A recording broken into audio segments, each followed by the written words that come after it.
Good afternoon, everyone. Welcome to the Human Experience. I am Natasha Halliday, and I have the ultimate pleasure of having joined with me two other Natashas, Dr. Natasha William and Natasha Pennycooke, who are also therapists. So I'm a social worker, Dr. Natasha is a psychologist, and Natasha Pennycooke is a registered psychotherapist.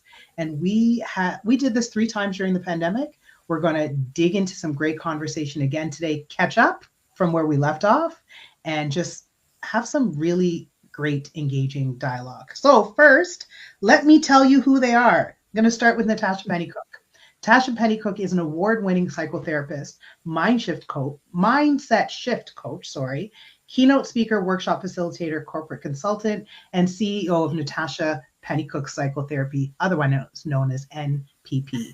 She's in private practice with other therapists. So she has other therapists on her team and helps people struggling with fear, self-doubt from trauma, anxiety, depression, and those who've been historically racialized and marginalized in their quest for success to heal, thrive, and live their very best life. Their therapy services at NPP are guided from an anti-oppressive, healing-focused, trauma-informed, anti-racist lens and racial justice framework to support the mental health needs of individuals, couples, families, and youth 16 plus. I'm going to skip a little bit of this. So Natasha has shared her expertise as an international and national psychological conferences. She's sought after for her passion speaking style to various corporate events, community events worldwide. And most recently, Natasha presented at the 54th Convention of the Association of Black Psychologists. Natasha has volunteered with a number of community organizations in the Toronto area and is the recipient of the By Blacks People's Choice Award. Best Canadian Counselor of 2020 and was nominated again for the award in 2021. Most recently, she was nominated for the 2023 and 2024 RBC Canadian Women Entrepreneurs Award. Well, welcome, Natasha. Thank you. Thank you for having me. I'm so excited to be back with the two of you for this conversation. It's definitely going to be a good one. You're most welcome. And I have Dr. Natasha Williams, who is a clinical psychologist, radical self-care wellness leadership expert, and one of the founding clinical directors of Allied Psychological Services in Toronto, Canada, which is an anti-oppressive, multi-ethnic, multilingual psychological clinic. If that ain't a mouthful, I don't know what is. Dr. Natasha is also a best-selling author and an international professional speaker and a certified diversity, equity, inclusion corporate trainer. Natasha is a media expert and a regular guest contributor to the CTV television network and the CBC.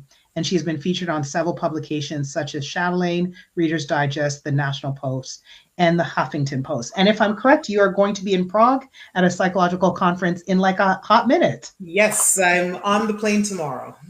Well, welcome, Dr. Natasha. Thanks for squeezing us in right before you leave. And in advance, I'm going to wish you safe travels. And as the people of God say, journey mercies. Yes, thank you. Thank you. I appreciate it. It's great to be back and great to be with the both of you as well. So I am excited to engage in some enriching conversations and to see where we're at, since the last time we spoke. So right. Love it. Absolutely. Just one housekeeping item. I am trying to pay attention to comments from Facebook. When I'm looking down, I'm not sleeping. I'm looking at my phone. Just so that I can see what's going on. So I'm going to turn the volume down and I'm going to make sure that I'm watching any commentary. So ladies, this is just so exciting for me. I've been looking forward to this for so long. I want to kind of pick up where we left off. We had 3 conversations fairly early in the pandemic, but post George Floyd and a number of very significant events of violence against Black people, mostly in the US, but we did have an incident here in the Toronto area as well. And so part of what we focused on was, what does it mean to be a Black therapist who is supporting the mental health needs of people dealing with the pandemic, dealing with what they were seeing in the media, but we are still living in Black bodies, which means we were hurting too. So my first question to start is, how do you find things feel the same as they did then? And then we're going to move into how are things different? Natasha Pennycooke, let's start with you. Yeah. Oh, what a question. So, I've been saying to different people, whether clients or other colleagues, we are now seeing the impact, the mental health impact of COVID. And what I mean by that is that when we were in it, yes, things were hard. We didn't know what was going to happen. There was a lot of anticipatory anxiety coming up. We had re-entry anxiety for people who are like, getting back into socializing and to work in different social settings. But now what we're seeing a lot of times is that people are in a really rough place mentally. There are a lot of people who are struggling with their mental health, struggling in terms of finding employment and housing. And all of this has different mental health impacts on people. And we know there are the ripple effects, right? What was happening and then what is happening now. There's a huge ripple effect, and not only on the individual, but on the community and the various generations. I think right now, for a lot of us who are doing the work with individuals, it's a challenge. And I think we have to be very mindful of our own bandwidth, our capacity, what we're able to give, and really recognize that a lot of people are struggling, and we have to be mindful of where we are so we don't get pulled into their struggle, but we're able to take care of self as we are teaching people how to care for themselves. Wow, very well said. I can't even tell you how much I agree, but before I get into what I think, Dr. Natasha, what say you? Yes. Well, first of all, I echo everything that Natasha has said. I know that I believe anyhow that the pandemic was just a microcosm of what was already happening. However, it has exploded into things that are now just coming onto the surface. We've been struggling. We have been struggling for a long time. I think we've been putting on, as Black community, we've been putting on masks to survive. Again, not even thrive, just to survive. And they have the saying, the straw that broke the camel's back. And I believe that the combination of COVID, the assault on Black bodies during that time, starting with George Floyd, and if we're talking about in a Canadian context, Regis Gorczynski-Paquette as one of the ones of many that were highlighted, but that was the one that was front and center. We resonated with that because it then continued to show that Black bodies continue to be disrespected. Now, in the midst of that, you now have Black community that are saying, I'm fed up. I want help, but I want help on my terms. So, which means I'm not just going to go to any and everybody, because we also have a healthcare system, and as well as other systems, but healthcare system that is riddled in anti-Black racism. So I want to now make sure that I get the help that I need to go through, to deal and navigate through all of this trauma on my terms. Yeah. So hence the increased reach out to Black therapists and stuff like that. So you notice that there was such a boom in the startup, as well as the continuation of Black practices, which again I absolutely was so happy for. But I think in the midst of this, what we also have to recognize is in that boom, and just to piggyback on what Natasha said, we had to look at our own selves as well, because we are not immune from what was happening and the assault on Black bodies, as well as the vicarious trauma of seeing that assault on Black bodies. So we, as Natasha had mentioned, how do we look at taking care of self? And I would also say, if it's a place where we are traumatized, how do we take a step back? Because yes, we are therapists, but we're also human, and we don't have to put on the superwoman cape or superman cape in order to help everyone if we are not in a place of being self-full, right? Mm-hmm. So if we are not, we have to take that step back and say, I can only take a certain amount of clients. B, I actually can't take clients right now because I need to fill up my cup and understand what is it that's being triggered in me. So I would also then say that right now, and as what Natasha said, this is a continuation of what is going on.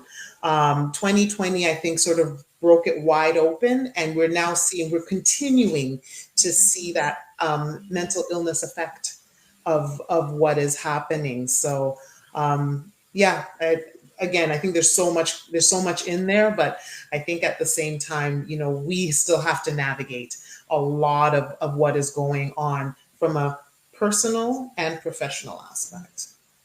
Yeah, I so agree and so well articulated, ladies, both of you.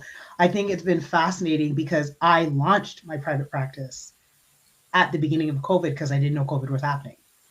So I was I was trying to get office space to launch for March 2020 and getting vexed that I hadn't secured office space. And that was just more going, girl, save your deposit. you know, Right. um, and so I picked my launch date. I think I launched and we were in lockdown within a week. Yep. Because I said I was going to launch virtually and move to in person, but then hashtag COVID happened. But what was fascinating was then one being in a position where we had to consider the virtual aspect more, but then recognizing how that created a different level of access. Mm-hmm. So when I had somebody reach out to me from Ottawa going, girl, a Black therapist, I can hardly find one out here. Yes. And I'm like, there's Black people in Ottawa. What's happening now in Ottawa? But it was just not everybody might feel like the right fit, which till this day I offer free consultation because I truly believe you have to be a good fit. Absolutely. And so, if you can assess that a little bit before you start paying, I totally believe in doing that. But my clients range, like if I drove from one end of where they live to the other end, it's like an 8-hour drive across the province because of the fact that clients want to the thing I hear the most is, I don't want to have to justify my experience.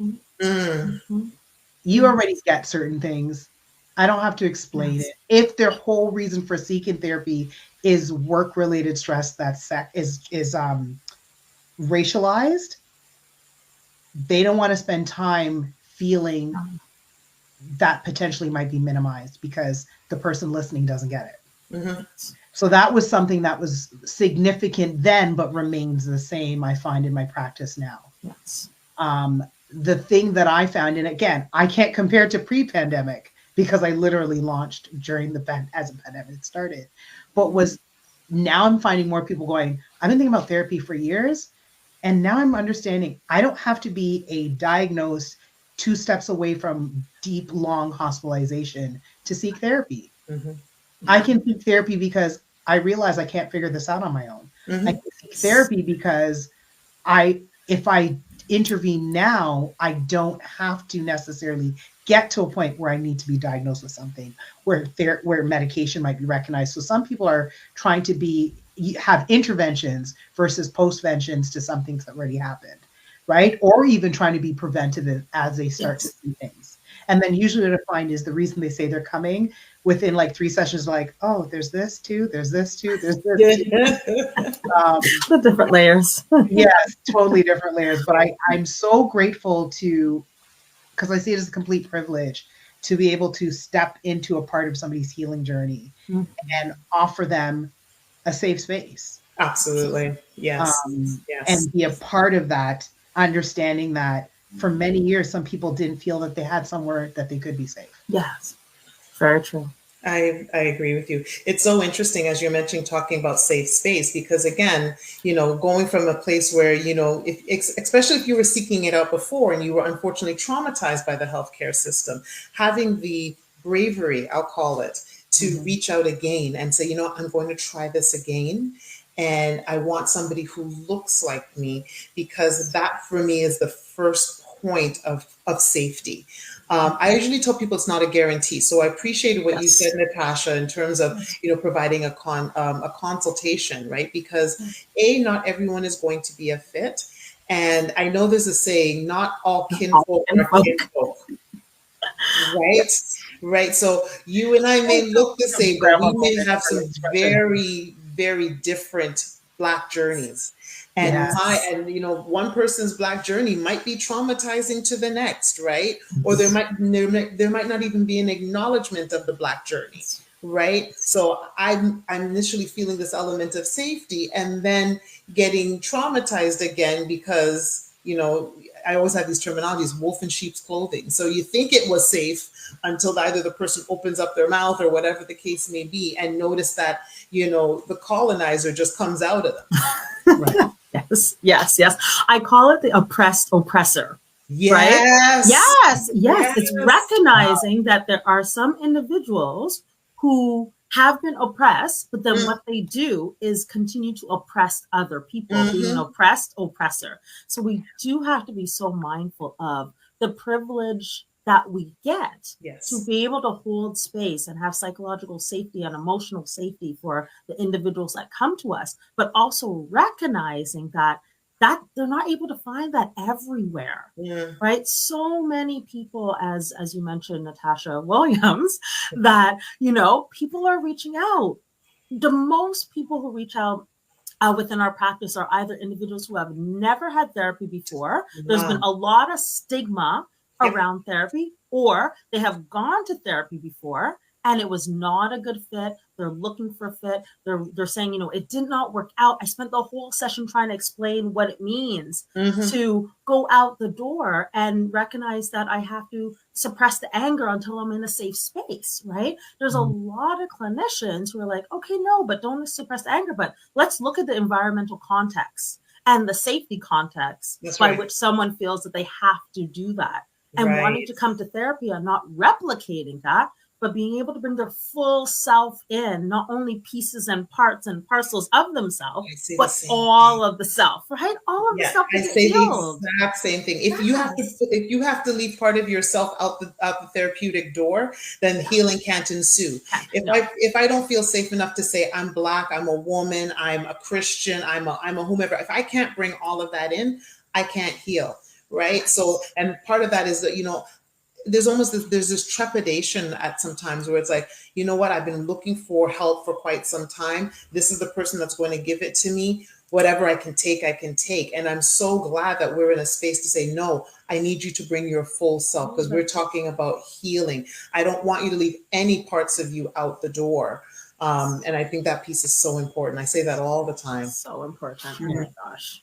I was just laughing with a friend last night because I said, I'm getting some hints that I might be doing my job well. And she goes, what's that? And I said, I know things I don't want to know about some of my clients. Because it may not be really what they're in therapy for, but they'll just tell me a story. And I'm like, you really clearly feel safe. I don't say that, but I have that thought in my head. And I'm like, okay, we've clearly crossed the I feel safe threshold now. I'm gonna they'll just tell me anything, and it's like, okay, but and it's not that I'm judging. I'm just like, that's highly personal. But I mean, isn't that what people should? That's the point, like, right? I totally agree about bringing your whole self. One of the things that I always say to people is, I can't practice as a practitioner and not say bring your spirituality, because I find a lot of people want me to check that at the door, and I'm like, listen, 100%. I'm not going to tell you to believe what I believe. Right. I'm open and honest. I am a Christian. The most of my clients have probably heard me once or twice say, are you okay with me bringing a scripture that I feel is relevant in this moment? I said, I promise I won't preach at you. So whether they're Christian or not, whether they've seen a church, heard of a church, sometimes it's part of who I am. Yeah. But I tell them, I said, if you have to leave that part of you out, when I don't know one person who doesn't see prayer as something that often brings them comfort, how are we siphoning parts of ourselves and putting things in silos and saying we're going to get healing? I've never heard of you. Okay, I'm going to perform surgery where I'm going to cut your foot off and I'll bring out your arm, but you leave your foot over there. We'll pick it up after, right? So you have to bring, like you said, your whole self to this process. But it's a coping mechanism. If we really think about it, that's the way I believe as Black folk, we have been conditioned to navigate this world. When we even talk about anti-Black racism and how it is seeped in every single thing and institution that there is, we've had to learn to survive, not thrive. We've had to learn to survive, which means if I have to compartmentalize myself in order to navigate this workplace or navigate the education system or whatever the case may be, then I'm going to do so for the sake of let me get through. So all of those coping mechanisms, if you think about it, because there hasn't really been a 100% safe space. Yeah. All of those coping mechanisms that have been used all come into the therapy session, and now we're telling them, we want you to dismantle someone. We want you to dismantle that, and be able to bring your full self. A lot of times they haven't had that opportunity, and we bring them once the therapy is done. They go back outside, and again they have to navigate these spaces. Yes. By compartmentalizing themselves. There might be spaces where I don't feel safe to say that I'm a Christian. Right. So I keep that to myself. I walk and talk as a Black woman. So if you really didn't know that from the minute you saw me is a problem already. But what do I do to sometimes mitigate some of that? Right. I remember in one of our last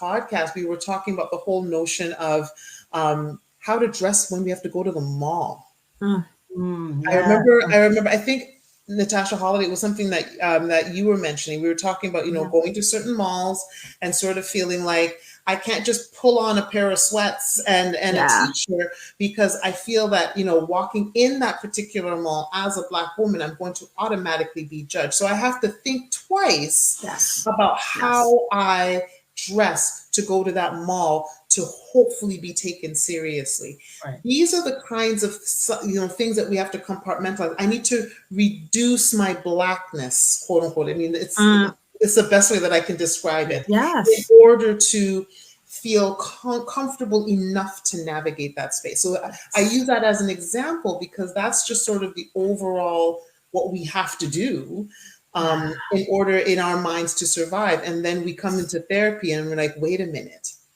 I can actually, I don't have to hold my breath.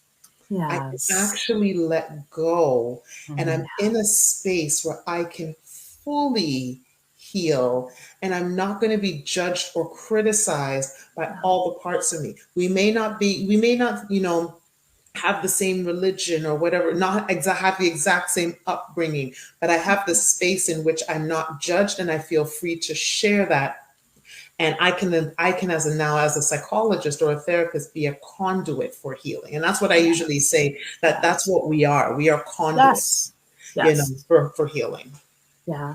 It's so interesting. You're bringing up experience I had just last week with a client, where in session we were talking about the different parts, the different identities that this person ascribes to. Mm. And making space for all of them, talking about all of them. This person stopped and started just for a good minute, just crying, just bawling, because she said that it was the first time, they mentioned it was the first time going to therapy, and they've been to therapy for various practitioners, that every single part of them was given space to show up.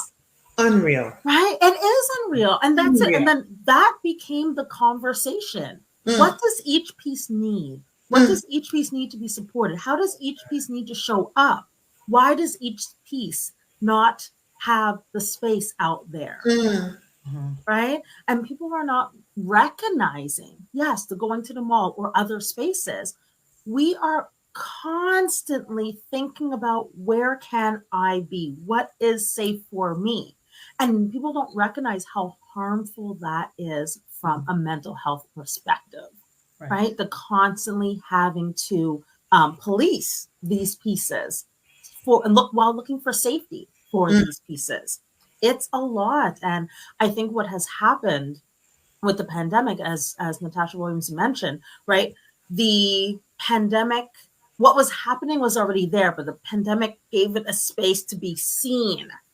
All of that has come up for many individuals. And this is why, when I said earlier, we're seeing the mental health impacts of it now, because we were all trying to survive the pandemic. And now we're recognizing the heaviness and the weight of that survival 4 years later. Mm-hmm. Mm-hmm. Yeah. Yeah. Yeah. Whew. I know, right? So we started looking at what is the same. What are some of the differences in your practice as we've come out of the pandemic? And we'll start this time with Natasha Williams. Okay. I think one of the differences, which I think is a good difference, is that there's an increase in Black community reaching out and saying, "I want help." So I'm not saying that the stigma is gone, but there is a increase that I've noticed in community naming that I'm not doing well, naming that I want help, and again, naming how they want that help. I've seen an increase in that, and I continue to see that increase. Even today, people even still reaching out to me saying, "Hey, I don't think I'm doing well. I may need an assessment for this and that because I think I might have been struggling with attention deficit or something like that, but I need a Black therapist. I'm not going to just get the assessment anywhere." So what it is people that have even been suffering for years or even lifelong, it's now coming to the surface where they're like, "I don't have to struggle with this anymore. I don't care if it's been 20 years, 30 years, or whatever. I want help. I need help. And I'm no longer going to hide under the guise of the stigma that permeates and continues to permeate through Black communities." So that's some of the differences I've seen, and it's a happy difference. I think it just, again, it's, as Natasha Pennycooke said, like, it's sort of like the veil has been torn off, and I think that we as Black folk are being seen more than just Black skin and Black bodies. We are human, and we are entitled to a human experience, and that means flaws and all, whatever that looks like. We don't have to be this, put on a mask and negate our humanity, which a lot of times we have to do, again, just to survive. But now it's time to say, listen, I need healing. I want healing, and I want it the way that I want it. And I'm loving that. Mm-hmm. Yeah. Yeah. Natasha. Yeah.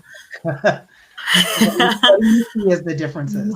What I see as a difference, older generations seeking out therapy services, mental health services, right? I have seen where, because everything that Natasha Williams were just saying, people reaching out, not unapologetically looking for support that represents who they are. What I have seen now is older generations seeing their adult children or their grandchildren accessing therapy and saying, "You've changed.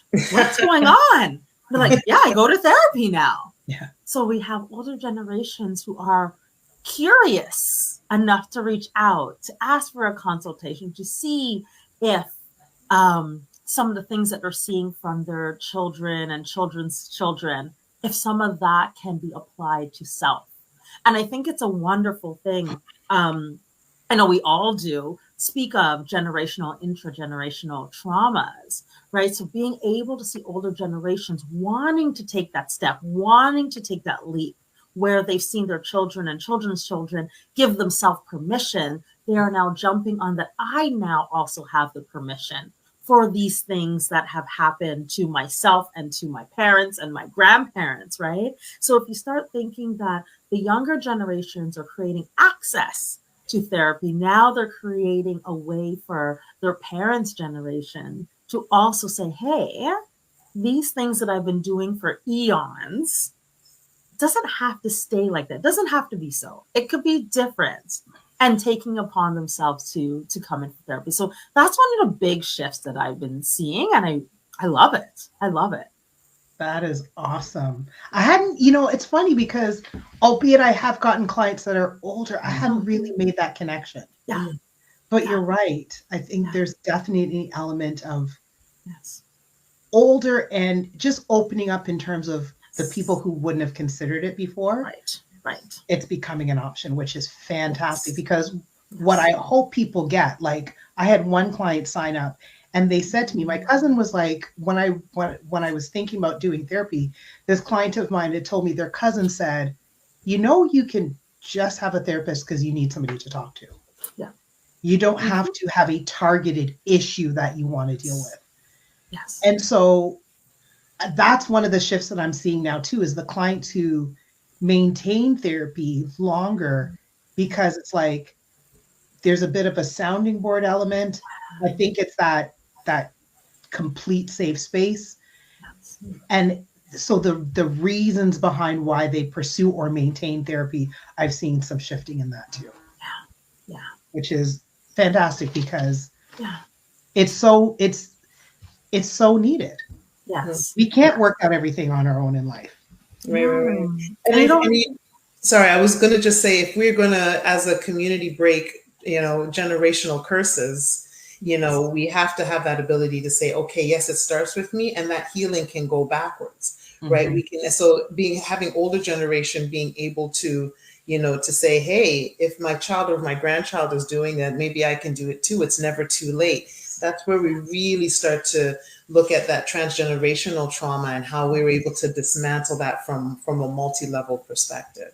Yes, and start making generational healing That's it. the thing that we are walking towards and looking for, and not only when we are standing at the edge of a crumbling cliff, Mm-hmm. but as we are walking and journeying, being able to say, you know what, I have someone that I can process this day-to-day interaction Absolutely. with.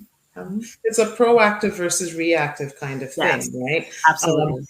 Again, I mean, it mimics sort of the medical model. A lot of times things are reactive versus proactive, and a lot of times proactive doesn't seem to have the same weight or the same value, until the disease has progressed, quite significantly. So if we can look at things from a proactive perspective and sort of say, yes, I don't have to be on the verge of a mental breakdown in order to seek help, then we can really put I was going to say put mental health in regards like on the map, to actually just say, no, it's not, you go to your doctor for a checkup every year. Yes. Right? You Yes. don't have to be, in stage 4, Ah. cancer or whatever in order just to go see the doctor. You always want to ensure that you do that yearly checkup to check on things and sort of, again, get to the bottom of things before they get serious. Yes. So, we should look at mental health in the same way. Yeah. Yeah. I often, and I date myself when I describe it this way, but when I teach people about that check-in with self, because sometimes we're so busy going, we haven't noticed we're not okay. Mm. And what I encourage people to do is pause and check so that you don't get blindsided because now you're so far gone that your body has to stop you because you won't stop. Yes. And so I say, you think about the old tuner radios, remember with the lines, and you would turn and when it lined up right, it would move from being static to clear. Yes, listen, I'm only a year older than you, so nobody act like I'm a Yes, I had the dark orange dial. I know. I've done said I date myself when I give this example. Wow. The joke is going to have the clients are like, what's that? And I'm like, Right? oh, so I need to understand that there's an age cutoff where this is going to be a thing. Right, where this is not going to land the same. Because then I spent too much time explaining how radios used to work. So, but I tell people, I said, if you think about, we live in the static. When we're moving around, we live in the static. We have to line up, get that clarity to hear clearly, because the truth is when we check, we usually get the message of where we're at. Right? I'm a believer, so I'm going to ask God, but I still check in with myself to say, where do I think I'm at right now? Right? Why am I snapping more? Or why do I not want to hang out? Like all these things that we forget are indicators that maybe something is shifted. And asking themselves questions. And maybe TMI for some of y'all, but I'm on a mission to be too honest about this. I'm in perimenopause and life be changing. Okay. So I'm now doing checks all the time because I'm like, where am I at right now in this journey?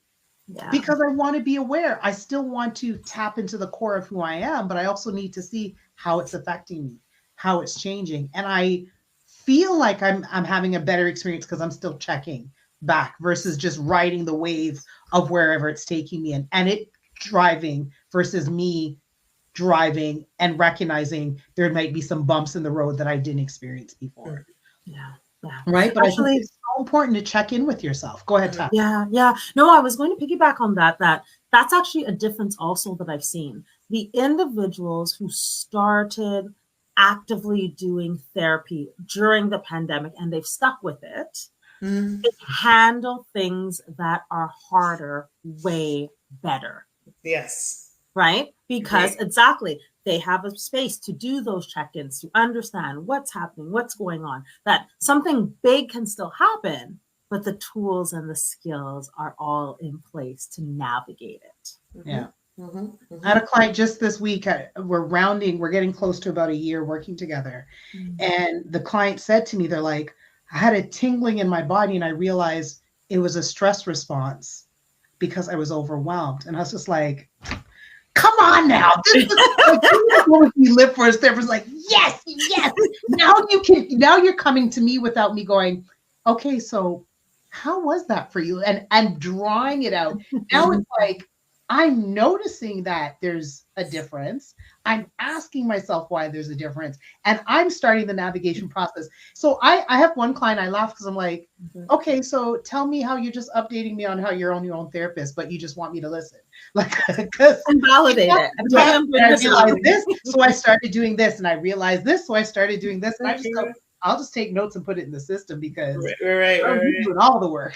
Well, that's the whole notion of being a conduit. I think a lot of times, unfortunately, from a westernized perspective, we're taught to be very top heavy, to say, go do this, go do that, whatever. If we can start looking at ourselves as conduits of change, what ends up happening is that I tell, and even when I train other therapists, I go, you need to work in a way where you're working yourself out of a job, because I want to make sure that you understand what your resilience is, right? And that you can tap into it yourself. Again, I don't mind that you're coming to me, but I also want you to understand what you have inside of you.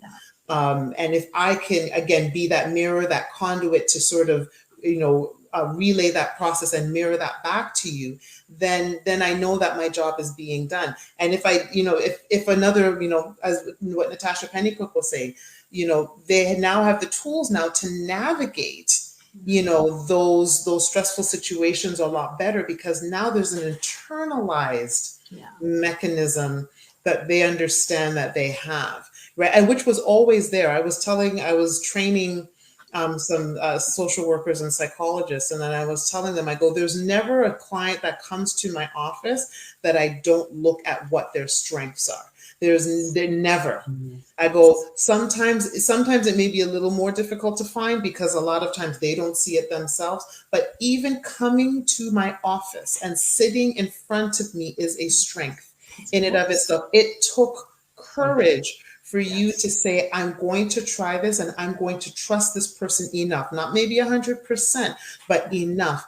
And that in and of itself is a strength that we now need to pull from that individual to help them understand what their own resiliency is, right? So that's why I'm like, it is better to be seen as a conduit of healing versus just, a lot of times they'll compare us to medical doctors. You go to your medical doctor, they tell you what to do, they prescribe something, you go along your business. You can't say anything, you can't challenge, you can't do this. And I tell people, I said, this is not the same thing.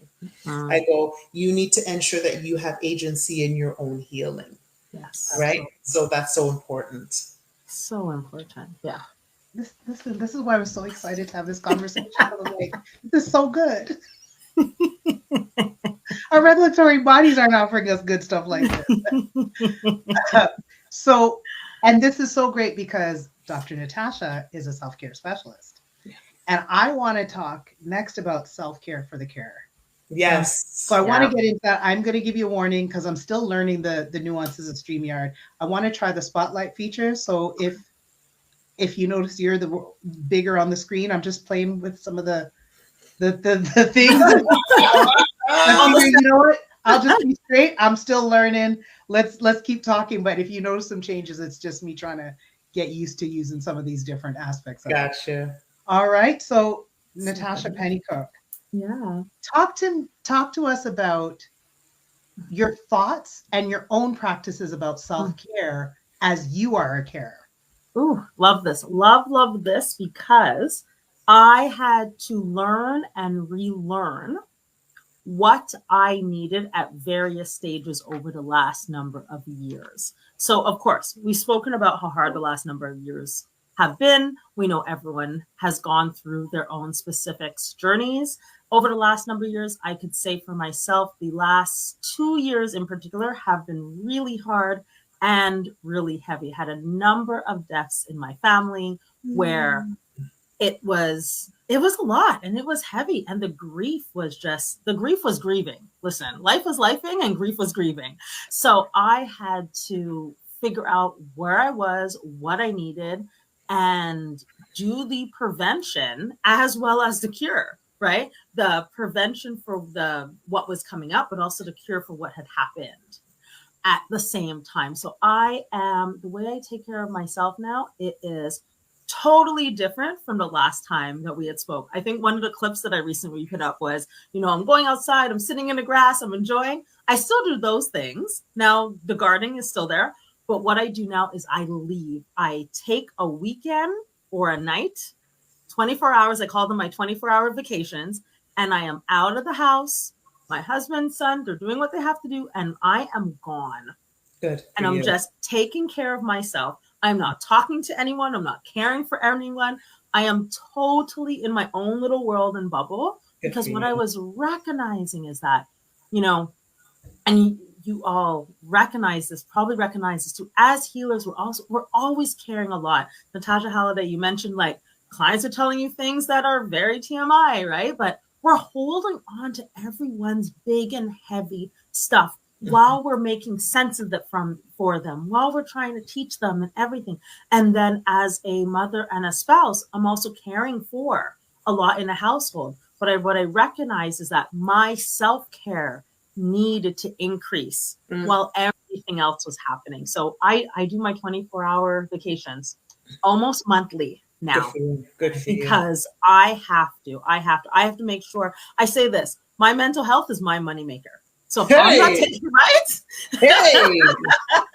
yes, my mental health is my moneymaker. So I have to make sure that my moneymaker is cared for 100% at the top of everything. So that's me. I love it.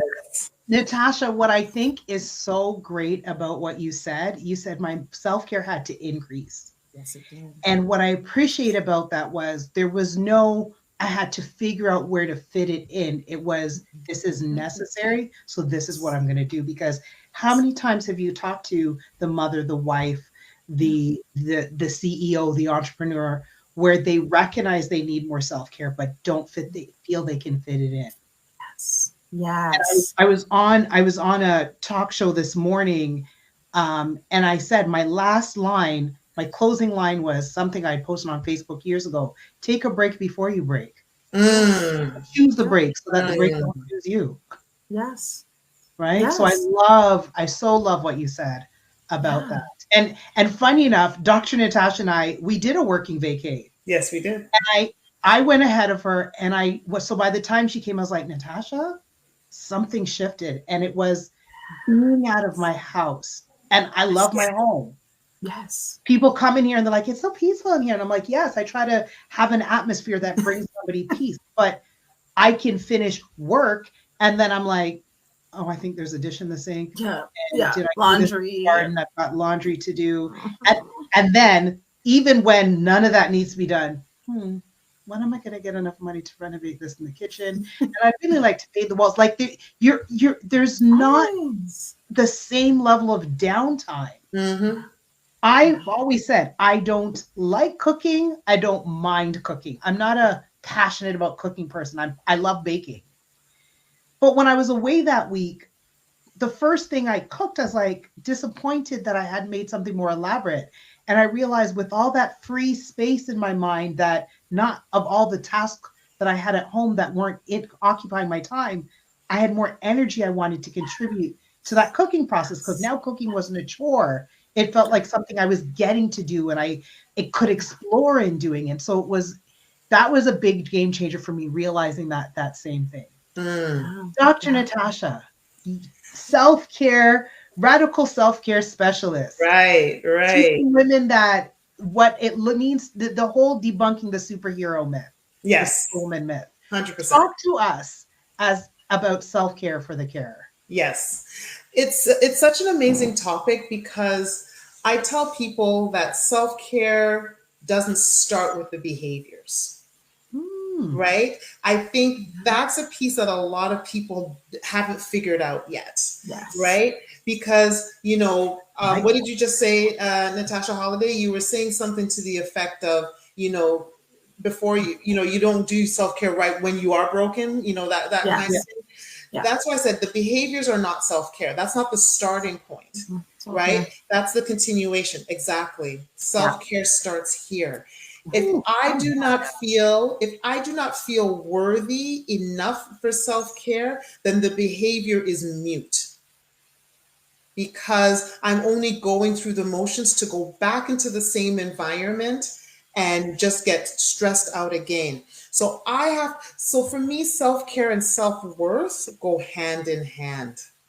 I have to come know on that now. I Very am preaching. worthy of being, again, not, I usually call it, embracing selfishness. We could talk about being self-full, all of those kinds of things. But if I do not believe here that I am worthy of taking care of myself, making sure that I'm embracing and embodying my whole human experience, not compartmentalizing myself or putting things in the back burner because there's this social construct of wife, mother, therapist, all of those kinds of things that I'm quote unquote supposed to embody. And I can embody my own experience as Dr. Natasha Williams, then that's where self-care starts, and everything that builds from that, to me, is gravy. So which means when I decide, like when Natasha Pennycooke says I'm going to go outside and I'm going to put my feet in the grass and I'm going to walk barefoot, whatever,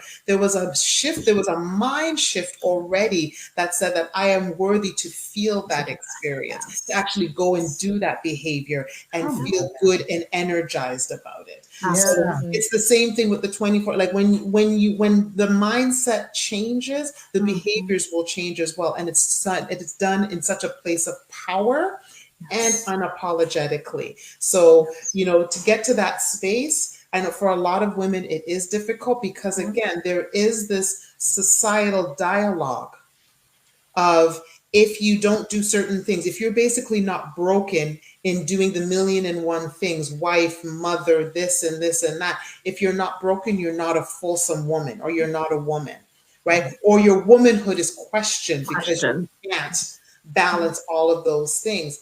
So what we have to do is to demystify that whole notion. I talk about the demystifying of the superwoman, or whatever the case may be. It's to really look at, why do we continue to believe that rhetoric of Mm. our womanhood is questioned if we're not broken. If I'm fully healed, then something is wrong with me, because I need to walk through this earth bedraggled, in order to be a fulsome woman. Absolutely not. To take back our power and to say, listen here, I'm worthy. I'm worthy of Yes. everything. And more. And thank you. And more. Everything and more. Everything that I want, everything that, all the gifts that God has stored up for me, however you want to relay it, it is all for me, which means I don't have to. God has never created me to go through this life and through this world bedraggled. And so that I could say, good and faithful servant, but I was stressed for all of my, I'll say, 100 and plus years of life that I'll be on this earth. So that's where we got to start here. We have to start here. And as therapists, even more so, because a lot of times as therapists, we have a savior complex. If we ain't saving everybody, then we are now, there's issues with us as therapists. You know, my competence is being questioned because I can't save everybody. That went out the door a long time ago as well. I love what I do. If I can be a conduit for people's healing, that's great. I'm not everybody's cup of tea. And you know what? There are some people that, regardless that they come to me, they may be not in that place to be helped right now. And that doesn't take away from my gifts and my talents and my competencies as a therapist. So we have to get out of this, I need to save everyone, this whole savior complex as well, which again, for us as Black women, is also part and parcel as well, right? Like it's now multi-layered because we have this whole savior complex as Black women, and it's been a historical dialogue in terms of us saving the family, us saving the gender. Who was at the forefront of all of the Black, for a lot of the Black movements? Right? Usually the women, not disrespecting the Black man, but a lot of the times the Black woman was taking a lot of that, right? So now add us being therapists, that just adds to that dialogue as Black women. But I'll keep my mouth shut now because I could. She ready to preach definitely. So sermon. And I especially the part about it starting in the mind. I think one of the things that helped me recognize that it's not just the behaviors, because now, like, I have clients who are fascinated. I say, wearing my favorite color is self-care to me. And they're like, why would that be self-care? And I said, because self-care for me has now become the things that bring me joy. And then approaching self-care from a multifaceted perspective. So in the YouVersion Bible app, I think I did about 3 different rest burnout type devotionals. And the theme that kept coming up was, if we're multidimensional beings, then our approach to self-care and rest has to be multidimensional. And so even in my prayer time, one time the Lord said to me, he's like, that nap ain't gonna do nothing because you're socially drained. Go spend time with people. Because the Holy Spirit likes to show you yourself. So sometimes I'm like, my running joke now is because he likes to drop things on me when I'm in devotions, which is first thing in the morning. I'm like, why are you choosing violence before I have a coffee, Lord? Like, let me get caffeinated before you're dropping these things where I have to look at myself and go, oh my gosh, another area to work on. But that, I did something September last year, because September self-care month. And I'm very honest to say, when I first thought of it, I was like, ooh, this is going to be good for a therapist to be posting, because it was the 4th day of the month when it occurred to me, 26 more days, and I'm going to do alphabet self-care. So I literally, and I didn't want to post about it, not do it, because that's just not within me. I'm like, if I'm posting it, I got to be living it. And so I was like, okay, pick something self-care for A, B, C. And I was going through the alphabet. And when life blew up at the end of the month, I remember having a moment of going, I don't feel I was knocked quite off my feet in the same way I would have. And then I thought, because I just practiced days on days. And I remember having days of waking up and feeling a little bit of extra joy, because I was like, I've been investing in myself day after day. And that was the part that really resonated, how it's also in the mind, because I felt better just for knowing I was choosing to care for myself, on top of the things that I was doing that was part of my self-care. But one of the things that I now offer to people to think about, because again, we talked about people can be very reactionary. And so now when I talk about stress management, self-care, I say, think about it like vitamins versus medication. You get an illness, you get a pain, you take a medication. But I take vitamin D to prevent the long list of ailments that can come up. It's preventative. I take vitamin C not when I get a cold. I take it every day to try to prevent getting a cold. I like that. So I said, if you made your self-care like your daily vitamin, how much would that help you avoid the medicine self-care? There you go. Love that. Yes. Love it. Yeah. Such a great analogy. Yeah. It is just, I can't believe we're like 3:54. I know Natasha P has got like to go right at 4, and I don't want to drag things on. Ladies, we got to do this again. It was so funny because we didn't 100%. even start the conversation, and I'm sitting here yesterday going, we can't just do this once.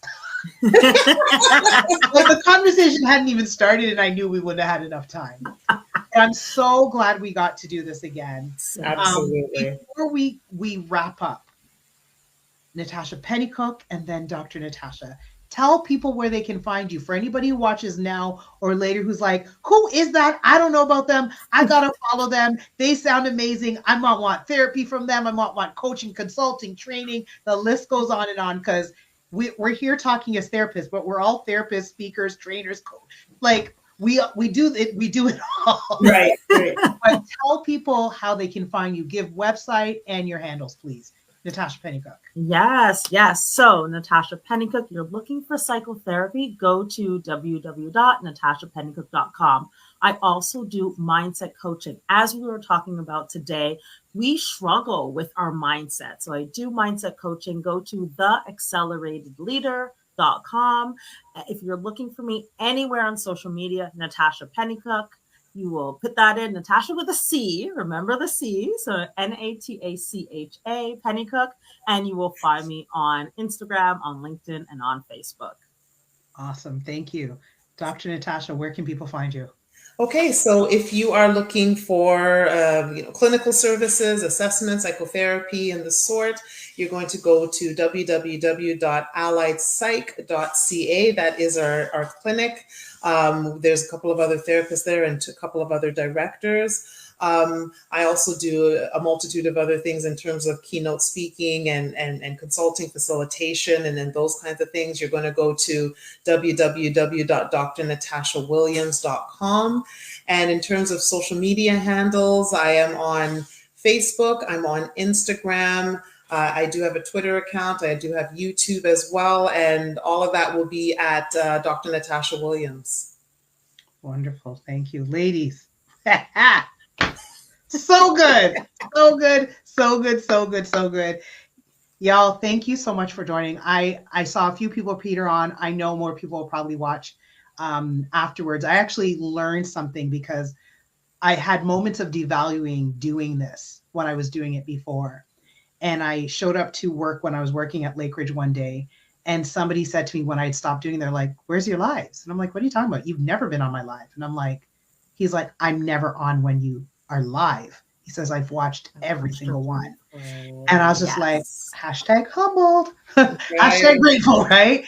So knowing that the conversation continues because people can watch it later on. Yes. Such value in that.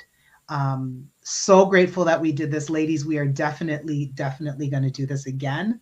Thank you for your honesty. Thank you for what you shared, the tidbits, the sound advice, the valuable information. Have a wonderful Friday afternoon. Dr. Natasha, have a safe flight tomorrow as you go taking the psychological wealth of knowledge international as you be in Prague. And her and I will be in Bali in September. Yes. At the Global Speaker Summit. But thank you again, ladies. Have a wonderful day, and we will talk next time. All right.